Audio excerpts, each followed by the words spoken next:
Hello students, welcome to my YouTube channel instructor अनुजिम्नास्ट physical education and sports. तो आज की वीडियो में बात करने वाले हैं outcomes of training. Outcomes of training means होता क्या है, इस पर मैं बात करने वाला हूँ।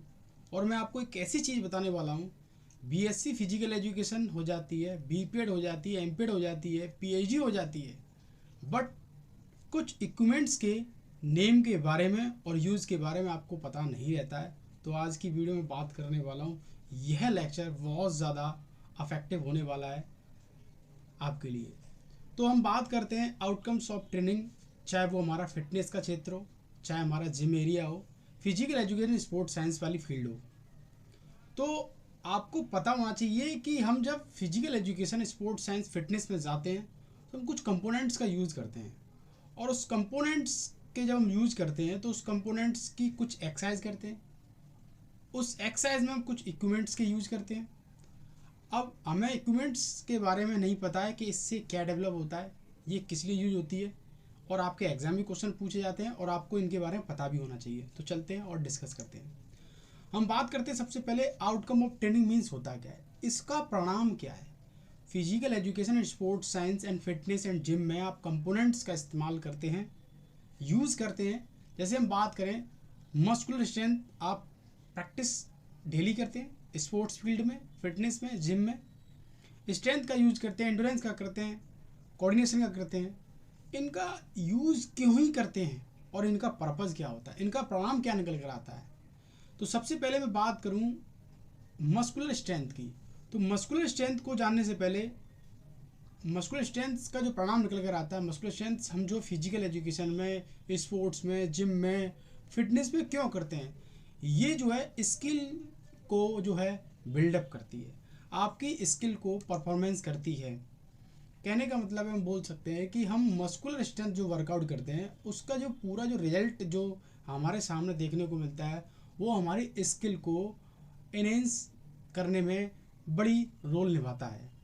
उसके बाद है हमारा स्ट्रेंथ। क्या है स्ट्रेंथ मीन्स, जैसे कि हम बात करें, यहाँ पे हम डेफिनेशन की बात नहीं कर रहे हैं, इनका रिजल्ट क्या निकल कर आता है, इनका जो सेकंड मीन्स क्या होता है उस पर हम बात कर रहे हैं। स्ट्रेंथ की जो मैं बात करूँ, स्ट्रेंथ हम वर्कआउट क्यों करते हैं, बात आती है फिजिकल एजुकेशन में, स्पोर्ट्स में, साइंस में स्ट्रेंथ वर्कआउट क्यों करते हैं, और करते हैं तो कुछ ना कुछ इक्विपमेंट्स के साथ करते हैं, ये भी आपको पता है। तो स्ट्रेंथ वर्कआउट की जब हम बात करते हैं, जैसे कि ये है डेडलिफ्ट कर रहा है और ये आपकी पुलअप्स कर रहा है, तो पुलअप्स जो है आपकी स्किल को बिल्डअप करने के लिए हम बोल सकते हैं उस कंपोनेंट को स्ट्रॉन्ग करने के लिए। जब स्ट्रेंथ वर्कआउट की जब बात की जाती है, स्ट्रेंथ वर्कआउट ही क्यों, उससे काम क्यों नहीं चल रहा, तो स्ट्रेंथ वर्कआउट जो किए जाते हैं वो सेटिस्फैक्शन के लिए किए जाते हैं, अपनी संतुष्टि के लिए किए जाते हैं। ये बात आप याद रख लेना, आप जितने भी स्ट्रेंथ वर्कआउट करते हैं दुनिया के अंदर, तो आप याद रखना कि हमेशा सेटिस्फैक्शन के लिए, जितना आप वेट उठा लोगे उतनी आपको संतुष्टि होती है कि आज मैंने डेडलिफ्ट इतने केजी की लगाई जिम के अंदर, आज मैंने बेंच प्रेस इतना केजी से किया था, तो आपको सेटिस्फैक्शन मिलता है। तो स्ट्रेंथ जो वर्कआउट किए जाते हैं वो सेटिस्फैक्शन के लिए किए जाते हैं, संतुष्टि के लिए किए जाते हैं। अब उसके बाद है एंडोरेंस। आप फिजिकल एजुकेशन, स्पोर्ट्स साइंस में, फिटनेस में, जिम में एंडोरेंस वर्कआउट क्यों करते हैं, क्या इन दोनों कंपोनेंट से आपका जो है काम नहीं चल रहा। एंडोरेंस वर्कआउट जो किया जाता है वो आपका इंजॉयमेंट के लिए किया जाता है, इंटरटेनमेंट के लिए किया जाता है। एंडोरेंस वर्कआउट की जब हम बात करते हैं तो इससे क्या होता है, हमें खुशी मिलती है, एक रिक्रिएशनल जो एक्टिविटीज़ जो होती हैं उनसे हमें एक ऐसा मोटिवेशन मिलता है, एक हम बोल सकते हैं खुशी मिलती है। तो जितने भी एंडोरेंस एक्सरसाइज हैं, हम बात करें जॉगिंग है, बात करते करते वॉकिंग, उसके बाद डांस, जुम्बा, एरोबिक्स, आप देखते हैं कि सिर्फ और सिर्फ ये जो एंडोरेंस वर्कआउट है एक ऐसा वर्कआउट है जिसको हम मुस्कुराते हुए करते हैं, एंजॉय के साथ करते हैं, इंटरटेनमेंट के साथ करते हैं, रिक्रिएशन के साथ करते हैं। बट मैं आपको एक बता दूं, एक ऐसा कंपोनेंट है जिसको हम सीरियसली करते हैं, विदाउट लाफिंग करते हैं, वो है हमारा स्ट्रेंथ वर्कआउट। इसमें जो है, वैसे अगर मैं बात करूं, कोई भी वर्कआउट लाफिंग के साथ नहीं किया जाता है। जब आप लाफिंग करते हैं, हंसते हैं, तो आपकी एनर्जी आउट ऑफ चली जाती है और आपको जो आप कंपोनेंट को इस्तेमाल कर रहे हैं या वो वर्कआउट कर रहे हैं वहाँ पर आपको नेगेटिव रेस्पॉन्स देखने को मिलता है।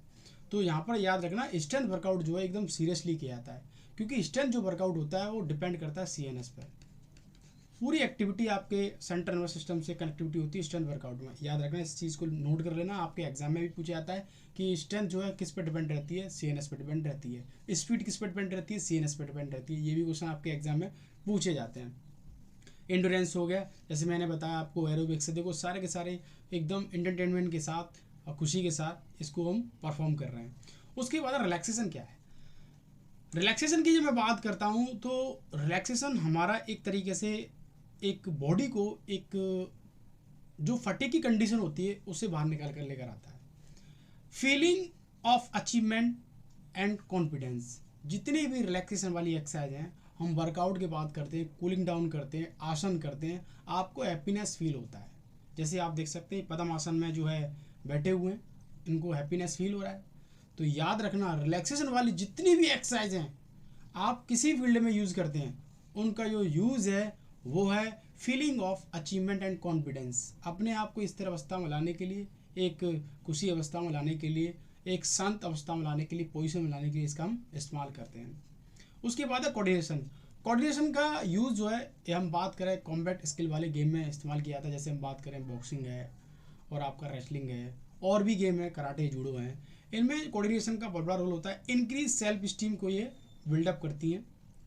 तो अगर हम बात करें कि फिटनेस में सबसे ज़्यादा कंपोनेंट कौन सा यूज होता है, तो मैं आपको बता दूं, मस्कुलर स्ट्रेंथ और एंडोरेंस, इनका सबसे बड़ा रोल है फिटनेस के क्षेत्र में। अगर हम बात करें, स्पीड वर्कआउट सबसे ज़्यादा मायने रखता है आपके एथलेटिक्स में, स्प्रिंट वाले जितने भी इवेंट्स होते हैं। ये जो कंपोनेंट है बहुत ज़्यादा यूज होते हैं फिटनेस में, जिम में और हर फील्ड में। आप किसी भी बच्चे को, किसी भी खिलाड़ी को जब ट्रेनिंग देते हैं तो इनसे आपको यूजना होगा, जानना हो इनके बारे में। नेक्स्ट अब बात करने वाले हैं, इनका इस्तेमाल करते हैं और इनका परिणाम ये है। और हम जो इक्विपमेंट्स इस्तेमाल कर रहे हैं, जैसे कि आपने देखा है ये जो है हॉरिजॉन्टल बार है, इस पर ये लटके हुए हैं, पुलअप्स कर रहे हैं, इसका नाम क्या है? ये जो डेडलिफ्ट कर रहे हैं, ये इनके हाथ में जो रॉड है और एक प्लेट है, प्लेट किस टाइप की होती है, कौन सी प्लेट कितने नंबर की होती है, कलर क्या होता है, ये आपके एग्जाम पूछा जाता है। सारे क्वेश्चन आपके एग्जाम में आए हुए हैं, आप सर्च कर सकते हैं। इस टाइप की जो बॉल आपने जिम में देखी होगी, आपने जिम में देखा है, बट इसका यूज नहीं पता है, इसको कौन से खिलाड़ी करते हैं, किसको करनी चाहिए, इसके बारे में आपको नहीं पता है। तो मैं आपको बता दूं, इस बॉल को हम बोलते हैं वुशु बॉल। और ये बॉल जो आपकी कोर को बिल्डअप करने के लिए, कोर एक्सरसाइज के लिए इसका इस्तेमाल करते हैं। ये बहुत ज़्यादा इफेक्टिव एक इक्विपमेंट है। Physical education, sports science, fitness and gym में इसका यूज़ किया जाता है। अच्छी अच्छी जिम होती हैं उसमें यह देखने को मिलती है।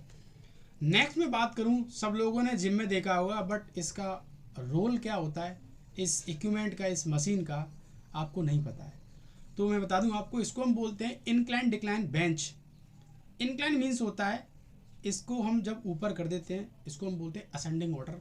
डिक्लाइन मीन्स होता है डिसेंडिंग ऑर्डर, जिसको बेंच को हम थोड़ा सा इसके नीचे कर देंगे तो इसका जो रोल जो है चेंज हो जाता है, एक्सरसाइज जो है चेंज हो जाती है। इसको जब हम चेस्ट प्रेस के लिए करते हैं, हम जब चेस्ट की वर्कआउट करते हैं हम, तो इंक्लाइन डिक्लाइन का बहुत बड़ा रोल होता है।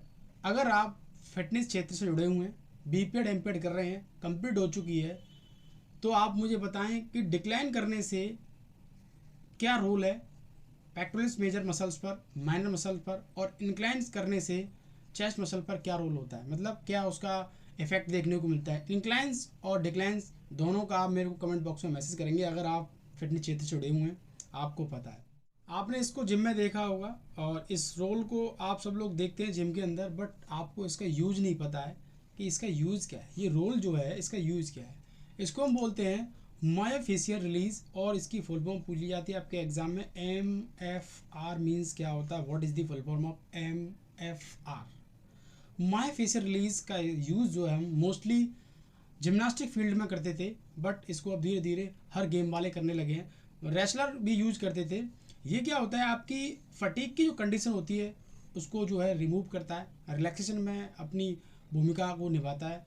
तो जब भी आप वर्कआउट करते हैं स्ट्रेचिंग के लिए, मसल को मोबिलाइजेशन करने के लिए, हम मायोफेशियल रोल जो है यूज़ करते हैं फिटनेस क्षेत्र में, जिम में। तो सभी खिलाड़ियों को मुझे लगता है कि अब इन इक्विपमेंट्स के बारे में जिनको नहीं पता है तो धीरे धीरे पता चल रहा होगा। नेक्स्ट, आप सब लोगों ने जिम के अंदर इस बॉल को देखा होगा, बोलते हैं बड़ी बॉल। बड़ी बॉल हर यूनिवर्सिटी के अंदर डिपार्टमेंट ऑफ फिजिकल एजुकेशन में देखने को मिलती है। फिटनेस क्षेत्र में, जिम में तो आपको पता ही मिलती रहती है। इसको बोलते क्या है, इसका रोल क्या है, एक्सरसाइज कैसे करते हैं, इसको हम बोलते हैं स्वीज बॉल। और ये जो बॉल है, इससे हम सारी एक्सरसाइज जो होते हैं, जो सारी एक्सरसाइज जो हम करते हैं, वो सब कोर के लिए करते हैं, कोर वर्कआउट। और जब कोर वर्कआउट जब अच्छा हुआ ना, तो आपकी स्किल भी बहुत सारी अच्छी हो जाएंगी। तो इसको हम बोलते हैं स्वीज बॉल। इससे हम जितनी भी कोर स्टेबलाइजिंग वाली एक्सरसाइज करते हैं।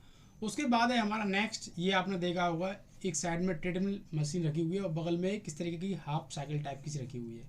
इसको हम बोलते हैं ट्रेडमिल। ट्रेडमिल पे हम जो है रन करते हैं, दौड़ते हैं, वार्म अप करते हैं। उसके बाद हम अपना जिम में जो है वेट ट्रेनिंग सेशन में जाते हैं। इसको हम बोलते हैं इलेप्टिकल रोइंग मशीन। नेक्स्ट उसके बाद है हमारा, ये आपने जिम के अंदर एक सीक्वेंस में रखी हुई बॉल देखी, छोटी बॉल, बड़ी बॉल, तो इसको हम बोलते हैं मेडिसिन बॉल। इस मेडिसिन बॉल का इस्तेमाल जिम्नास्टिक में करते थे। जिम्नास्टिक की हिस्ट्री बताती है कि जिम्नास्टिक में शोल्डर वर्कआउट के लिए और अपर बॉडी वर्कआउट के लिए, अपर पार्ट के लिए हम इसका यूज़ करते थे। 5 kg, 3 kg, 2 kg, अब इस तरीके से मॉडिफाई हो गया। ये आप देख सकते हैं रीबॉक क्रॉसफिट जो है एक फिटनेस का एक वो चल रहा है, जिसको हम बोलते हैं कंसेप्ट, तो उसमें भी इनका इस्तेमाल किया जाता है, आप देख सकते हैं। ये हमारे इक्विपमेंट्स हैं जिनको हम physical education, sports science and fitness and gym में हम यूज़ करते हैं, बट इनका आपको रोल नहीं पता है, इनका यूज नहीं पता है। नेक्स्ट हम बात करते हैं, आप सब लोग प्लेट लगाते हैं, जिम में जाते हैं, वेट लिफ्टिंग, पावर लिफ्टिंग सब करते हैं। पावर लिफ्टिंग, वेट लिफ्टिंग वाले जितने भी गाड़ी होते हैं उनको पता रहता है, क्योंकि उनका वो स्पेसिफिक गेम है। हमारे एग्जाम में क्वेश्चन पूछा जाता है कि जो प्लेट जो होती है वेट लिफ्टिंग में इस्तेमाल करते हैं, लास्ट वाली, वो कितने केजी की होती है? 25 kg। रेड कलर की जो होती है वो 25 kg की, और ब्लू 20 kg की, येलो 15 kg की, एंड ग्रीन जो होती है, ये ग्रीन कलर है, ये 10 kg की। उसके बाद वाइट होती है 2.5, उसके बाद उससे छोटी होती है 1.5। इस तरीके से जो हमारा वेट कैटेगरी होती है, छोटे से लेके बड़े की तरफ जाते हैं। और ये आपकी रॉड, इसको आप बोलते हैं कर्ल, इसको हम बोलते हैं। तो आपको वेट कैटेगरी का कलर भी पता होना चाहिए, वो कितने केजी की होती है यही पता होना चाहिए, क्योंकि आपके एंट्रेंस एग्जाम में आए हुए क्वेश्चन है, एलएनआईपी के एंट्रेंस एग्जाम में आए हुए हैं, वनडे एग्जाम में भी आए हुए हैं, आप सर्च कर सकते हैं।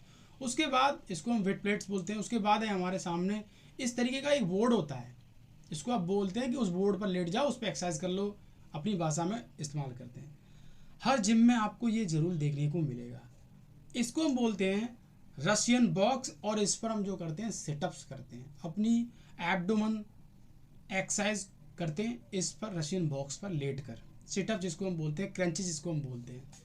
नेक्स्ट उसके बाद है हमारा, ये जिम में आपको साइड में कॉर्नर में हमेशा देखने को मिलेगा, इसको क्या बोलते हैं, इसका यूज़ क्या है? जिम में जाते हैं तो ऐसे देखते हैं कि ये क्या है, ये क्या है, तो पता होना चाहिए आपको। तो इसको हम बोलते हैं सेफ्टी गार्ड। और जब हम डेड लिफ्ट लगाते हैं या स्क्वाट लगाते हैं तो हम इसी के मिड में रहकर करते हैं, जिससे हमारी प्लेट गिरे तो हमारे घुटने सेव हो जाए और हमारी प्लेट और रॉड उसी पर हैंग हो जाए, इसको हम बोलते हैं सेफ्टी गार्ड। नेक्स्ट उसके बाद आपने जिम में देखा होगा, इस तरीके की एक रॉड होती है और एक सीधी रॉड होती है।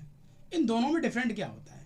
मैक्सिमम खिलाड़ी बीपेड एमपेड करते हैं ना, पीएचडी होने के बावजूद भी उनको नहीं पता चल पाता है कि इसका और इसका रोल क्या है।